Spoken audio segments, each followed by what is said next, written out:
안녕하세요. 코치이자 대화 안내자로 활동하고 있는 박진원입니다. 저희 오늘은 비폭력 대화 2장, 연민을 방해하는 대화를 함께 나눠볼 텐데요. 여러분 2장 읽으시면서 좀 어떠셨는지 궁금해요. 페이지 45를 살펴보면요. 첫 단락에 이런 표현들이 있어요. 무엇이 우리를 본성인 연민에서 멀어지게 하는가를 연구하는 동안 나는 어떤 특정한 말과 대화 방법이 사람들을 서로 폭력적으로 행동하게 한다는 것을 발견했다. 나는 이를 삶을 소외시키는 대화라고 부른다. 라는 표현이 있는데요. 이렇게 삶을 소외시키는 대화, 즉 연민을 방해하는 대화로 챕터 2에서는 도덕주의적 판단, 그리고 비교하기, 그리고 책임 부정, 그리고 다른 형태의 대화 방식으로 크게 4가지로 나뉘어서 연민을 방해하는 대화를 소개하고 있습니다. 이 각각을 우리가 함께 살펴보기 전에 우리 이 문구에 대해서 다시 한번 좀 되새겨 볼 필요가 있는 것 같아요. 다시 한번 이야기 드려볼게요. 나는 어떤 특정한 말과 대화 방법이 사람들을 서로 폭력적으로 행동하게 한다는 것을 발견했다. 나는 이를 삶을 소외시키는 대화라고 부른다. 즉, 사람들을 폭력적으로 행동하게 만드는 것, 이것이 삶을 소외시키는 대화라고 합니다.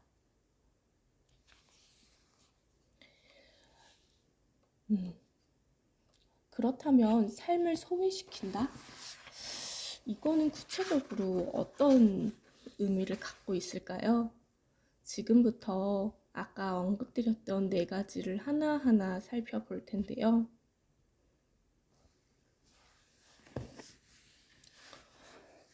참 살펴봐야 되는데 계속 이 문구에 저는 머무르게 되는 것 같아요. 사람들을 폭력적으로 행동하게 하는 게 다른 게 아니라 삶을 소외시키는 대화다. 삶을 소외시키는 대화, 삶을 소외시키는 대화, 삶을 소외시키는 대화가 사람들을 폭력적으로 행동하게 하는 대화다 라는 표현이 계속 저는 눈길이 가는 것 같습니다. 그래도 우리 지금부터 하나하나 좀 살펴볼게요. 첫 번째로 이 책에서는 도덕주의적 판단을 이야기하는데요. 도덕주의적 판단은 쉽게 말해서 이런 거예요. 나와 가치관이 맞지 않는 다른 사람의 행동을 나쁘다거나 틀렸다고 하는 것이죠. 즉, 옳고 그름을 나누는 것을 의미합니다. 이렇게 도덕주의적 판단으로 삶을 소외시키는 대화는 사람들과 그들의 행동을 이분법적으로 나누고 옳고 그름을 따지는 생각으로 가득 찬 판단으로 우리를 가둔다라고 45페이지 아랫부분에서는 이야기하고 있는데요. 그러면서 페이지 46페이지 두 번째 단락의 중간 부분에서는 이런 표현이 있습니다. 이런 판단의 세계에서 우리는 자신과 다른 사람들이 무엇을 원하지만 얻지 못하고 있는가에 관심을 두는 대신, 즉 욕구와 어떤 욕구가 좌절되고 있는지에 관심을 두는 대신 무엇을 잘못했는지 그 잘못의 성질을 따지고 분석하고 단정하는 데에 관심을 쏟는다라고 얘기합니다. 그러면서 페이지 47페이지 마지막 단락에서 이런 표현이 있습니다. 여기서 주의할 점은 가치 판단과 도덕주의적 판단을 혼동하지 않는 것이다 라고 합니다. 우리 모두는 삶에서 각자 소중히 여기는 것들에 대하여 가치 판단을 한다. 예를 들자면 우리는 정직, 자유, 평화와 같은 가치를 소중히 여긴다. 가치 판단은 우리가 살아가면서 무엇이 우리의 욕구를 충족하는데 가장 바람직한 방법이라고 믿는지를 보여준다. 우리의 가치 판단과 맞지 않는 행동과 그런 행동을 하는 사람들에 대하여 우리는 도덕주의적 판단을 내린다. 폭력은 나쁘다. 다른 사람을 죽이는 이 사람은 악한 인간이다를 예로 들 수 있다. 우리가 만일 연민을 표현하도록 도와주는 언어 속에 자랐다면 우리의 욕구와 가치관이 충족되지 않았을 때 무엇인가 잘못되고 틀렸다고 돌려서 말하지 않고 자신의 욕구와 가치관을 직접적이고 분명하게 표현하는 법을 배웠을 것이다. 즉, 이 말은 가치 판단을 도덕 판단으로 돌리지 않기가 참으로 중요하다고 얘기해 주는 것 같아요. 사람마다 더 중요하다고 여기는 것, 삶에서 소중하다고 여기는 것들이 다른데 우리는 내가 소중하다고 여겨지고 사실 나는 소중하다고 여겨지지 않는 것들을 그것은 옳지 않아, 그것은 나빠 라고 가치 판단을 대신에 도덕주의적 판단을 해버리는 것 같아요. 그리고 그것은 인간의 삶을 소외시키고 사람들을 폭력적으로 만드는 대화 방식이라는 표현이라는 생각이 듭니다. 그러면서 예컨대 폭력은 나쁘다라고 말하는 대신에 나는 폭력으로 갈등을 해결하는 것이 두렵다. 왜냐하면 나는 다른 방식으로 사람들 사이의 갈등을 해결하는 것을 중요하게 여기기 때문이다라고 표현할 수 있을 것이다. 라면서 글을 전개시키고 있는데요. 결국 폭력은 나쁘다 라고 옳고 그름을 말하는 대신 나는 폭력으로 갈등을 해결하는 것이 두렵다면서 내 감정을 얘기하고 왜냐하면 나는 다른 방식으로 사람들 사이의 갈등을 해결하는 것을 중요하게 여기기 때문이다라는 나의 어떤 욕구를 표현하는 것이 사람들을 소외시키지 않고 폭력적이게 만들게 하지 않는 대화라고 안내하고 있습니다. 그러면서 페이지 49쪽 첫 번째 단락에 이런 표현이 있습니다.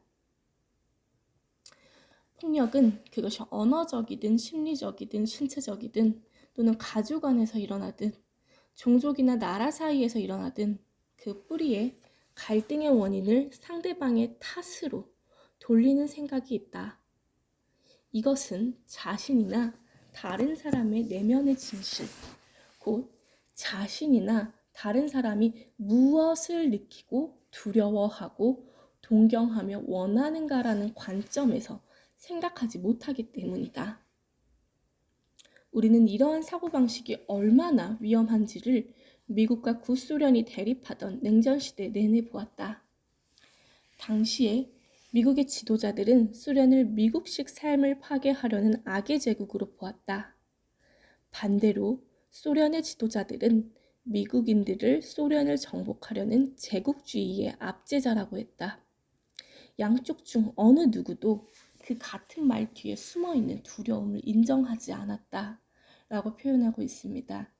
즉 서로가 서로를 나쁜 이름표 붙이기로 네이밍하는 데에 급급하지 그러면서 옳고 그름을 말하기에 급급하지 그러면서 상대방을 탓하는 데에 급급하지 감정을 얘기하지 않습니다 라고 얘기하고 있죠.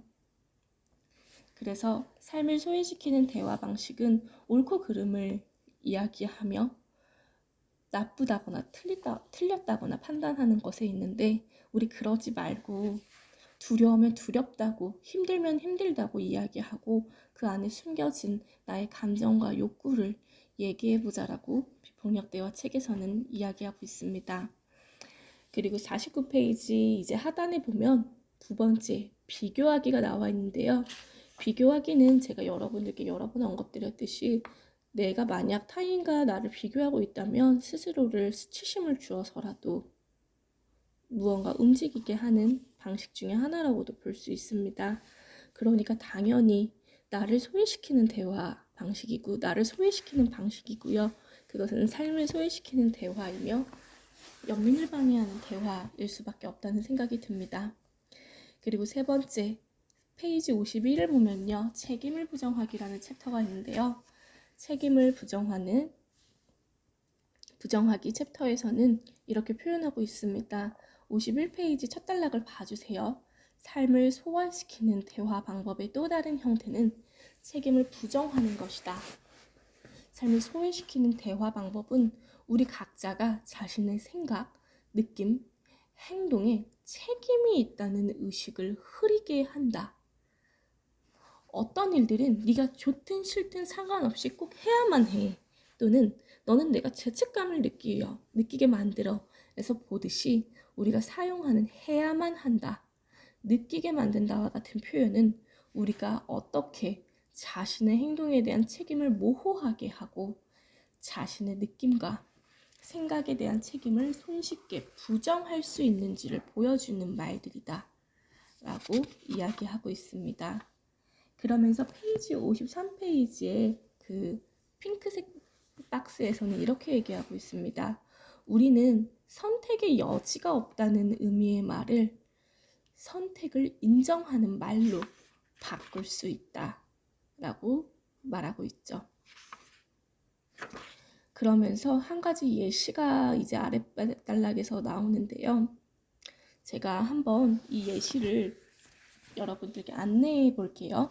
페이지 53에 있는 마지막 단락에 해당하는 예시인데요.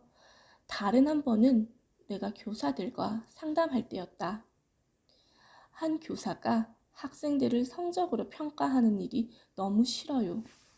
학생들에게 별로 도움이 되는 것 같지도 않고 학생들에게 불만만 안겨주는 것 같아요. 하지만 저는 성적 평가를 해야만 해요. 교육청 방침이 그렇거든요 라고 말했다. 때마침 우리는 자신의 행동에 대한 책임을 잘 인식하기 위한 연습을 하고 있었다. 나는 그 선생님에게 교육청의 방침 때문에 성적을 평가해야만 한다라는 표현을 나는 무엇을 원하기 때문에 성적 평가를 하기로 선택했다로 바꿔서 말해보라고 제안했다. 그 교사는 주저없이 나는 내 직업을 유지하기를 원하기 때문에 성적 평가를 하기로 선택했다 라고 말했다. 그리고 곧이어 이렇게 덧붙였다. 하지만 이렇게 말하는 것은 별로 내키지 않아요. 왜냐하면 책임감이 느껴지거든요. 나는 그녀에게 이렇게 말해주었다. 바로 그 때문에 그렇게 말해보시라고 권하는 겁니다. 그러면서 바로 옆에 핑크색 블럭에 이런 표현이 있습니다. 자신의 행동과 느낌, 생각에 대한 책임을 깨닫지 못하면 우리는 위험한 존재라는 표현이 있습니다. 나의 생각, 느낌, 행동에 책임이 있다. 이렇게 책임을 갖고 책임을 부정하지 않는 것만으로도 우리는 삶을 소외시키는 대화 방법에서 조금은 벗어날 수 있다라는 생각이 드는데요. 사실 인간적으로는 한편으론 그런 생각이 들기도 해요. 너무 이렇게까지 한 개인에게 과도하게 책임감을 부여하는 것은 아닐까? 라는 생각도 솔직히 저는 들기도 합니다. 여러분은 어떠신지 모르겠어요. 하지만 분명한 것은 우리가 해야만 한다, 느끼게 만든다와 같은 이런 표현들이 내 행동에 대한 책임을 모호하게 하고 내가 실제로 무엇에 의거해서 어떤 욕구가 있어서 행동하게 했는지를 모호하게 하고 그래서 상대방과 나 자신에게 상처 입히는 경우가 많기는 한 것 같아요.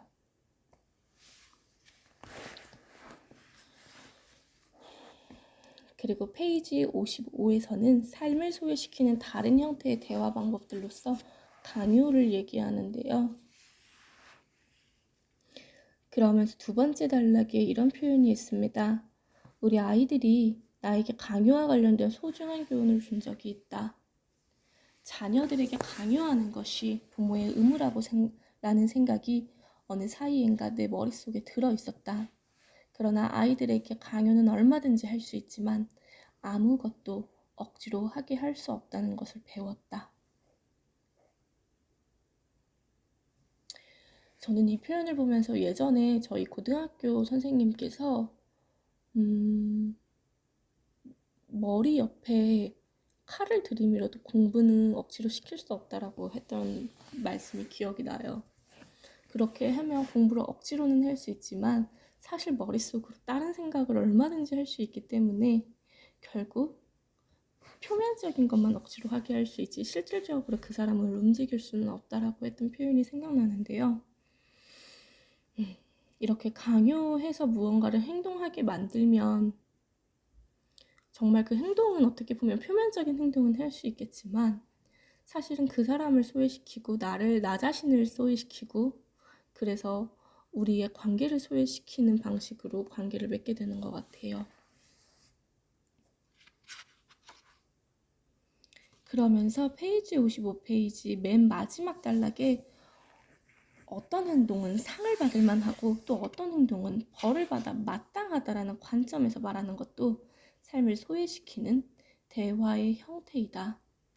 이런 사고방식은 그런 행동을 했으니 처벌받아 마땅하다 라는 문장에서처럼 마땅하다라는 말로 표현된다. 그리고 어떤 식으로 행동하는 사람들을 나쁘다고 규정하면서 그들이 그러한 행동을 뉘우치고 바꿀 수 있도록 처벌을 요구한다. 나는 사람들이 벌을 피하기 위해서가 아니라 바꾸는 것이 자신에게 이롭다는 것을 알기 때문에 변할 때 모두에게 이익이 된다고 믿는다.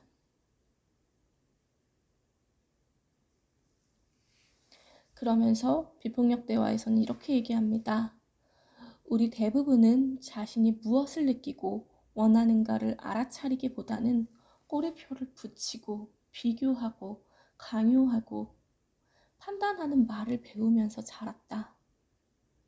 삶을 소외시키는 이런 대화 방법은 수백 년 동안 우리에게 영향을 끼쳐온 인간을 보는 어떤 특수한 관점에 뿌리를 두고 있다. 라고 얘기하면서 옆에 핑크색 블럭에 삶을 소외시키는 말에는 깊은 철학적, 정치적 뿌리가 있다라고 얘기합니다.